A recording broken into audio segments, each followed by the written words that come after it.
বড়ি দিয়ে, বেগুন দিয়ে, কাঁচা টমেটো দিয়ে কিন্তু আমাদের ছোট ইলিশের ঝোল হয়ে গেছে। দেখতে কিন্তু কতটা লোভনীয় হয়েছে। আরে বস, আমরা বাঙালি, সব কিছু দিয়েই কিন্তু মাছের ঝোল খাওয়া যায়। দেখতে যতটা সুন্দর হয়েছে, খেতে কিন্তু ততটাই অপূর্ব হয়। একবার হলেও বাড়িতে বানিয়ে কিন্তু দেখবেন, আর খেতে কিন্তু অসাধারণ হয়। তো চলুন এবার মূল ভিডিওতে ফিরে যাব। অনেক তো বড় ইলিশ খাওয়া হলো, আজকে কিন্তু ছোট ইলিশের সমারোহ। আর মাছটাকে কিন্তু প্রথমে কেটে ধুয়ে জল ঝরিয়ে নিয়েছি, নিয়ে একটা থালার মধ্যে নিয়ে নিয়েছি। অনেক বড় ইলিশ খাওয়া হয়েছে, কিন্তু আজকে আমাদের বাজারে অনেক ছোট ইলিশ উঠেছে, তো সেখান থেকে আজকে ছোট ইলিশ এনেছে। তো মাছটাকে আজকে একদম অন্যরকম পদ্ধতিতে রান্না করব। ইলিশ মানে যে বেশি একটা মশলা তেমন কোনো ব্যাপার না, আজকে একদম অন্যরকমভাবে আজকে রান্নাটা করব। পুরো ভিডিওটা আপনারা দেখতে থাকবেন। মশলা কি নিয়েছি দেখিয়ে দেবো একবার। সাদা সর্ষে 1 চামচ, কালো সর্ষে 1 চামচ, সাদা তিল 1.5 চামচ, আর পোস্ত নিয়েছি 1.5 চামচ। শুধু এই মশলা না, আজকে আরও দুটো মশলা অ্যাড করব। আর নিয়েছি 1/2 ইঞ্চি মতো আদা, আর নিয়েছি 8টা থেকে 9টা যে কাঁচা লঙ্কা, আপনারা আপনাদের প্রয়োজন মতো ঝাল দেবেন। আর নিয়েছি পাকা টমেটো একটা।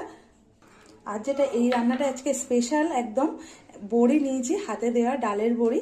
এই রান্নাটা কিন্তু একদম অন্যরকম একটা স্বাদ বদল করবে, তার জন্য কিন্তু আমি ডালের বড়ি নিয়ে নিয়েছি। গ্যাসটা অন করে কড়াইটা বসিয়ে দিয়েছি। এবার যে ওই যে সর্ষে, সাদা তিল আর পোস্ত নিয়েছিলাম, সেটা একদম হালকা খোলায় একটুখানির জন্য, মানে 30 সেকেন্ডের মতো কিন্তু একটু নাড়াচাড়া দিয়ে ভেজে নেব। গ্যাসের আঁচটা একদম লো ফ্লেমে রেখে দেবো। মশলা থেকে একটা সুন্দর গন্ধ বেরিয়ে গেছে, বেশি সময় ভাজা যাবে না, পোস্ত দেওয়া আছে। এবার গ্যাসের ফ্লেমটাকে অফ করে দেব।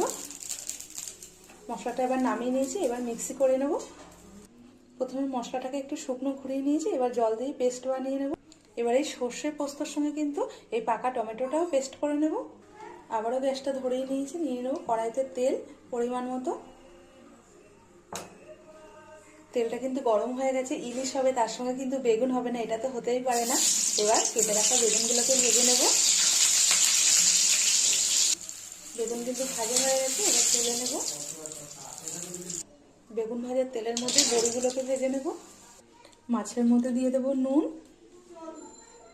স্বাদ মতো নুন দিয়ে দিলাম। দিয়ে দেবো পরিমাণ মতো হলুদ গুঁড়ো,